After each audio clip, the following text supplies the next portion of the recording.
മരണ്ട സുഖിയ കഴിക്ക്. വേണ്ട. ചെറുപയറ പ്രോട്ടീനാ. വേണ്ട. എന്താ ഗ്യാസ് ഉണ്ടാ? ഇവിടെ അടുപ്പാ.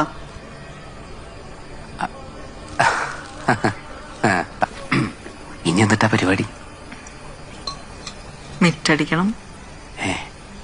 അതല്ല, ഫ്യൂച്ചർ. പുല്ല് വെട്ടിയാ ദിവസം 800 രൂപ കിട്ടും. എനിക്കിപ്പോ ഒരു കാര്യം മനസ്സിലായി. ഒരു പെണ്ണിനെ ഹാപ്പിയായി ജീവിക്കാൻ ഒരാണിന്റെ തുണിയൊന്നും ആവശ്യമില്ല. സോറി. സുഖിയന് ഇഷ്ടായില്ലെങ്കിൽ നമുക്ക് ബിരിയാണി ഓർഡർ ചെയ്താലോ? ബിരിയാണി വേണ്ട, ഇറങ്ങില്ല, തൊണ്ട പൊള്ളുന്ന ഫീലാ. എന്റെ ചൈൽഡ്ഹുഡും തന്റെ പോലെ തന്നെയായിരുന്നു. അതുകൊണ്ട് എനിക്ക് പെട്ടെന്ന് തന്നെ കണക്ട് ആവുന്നുണ്ട്. ഇഷ്ടം അതിന് പ്രായ ഒരു പ്രശ്നമല്ലല്ലോ. I am still virgin.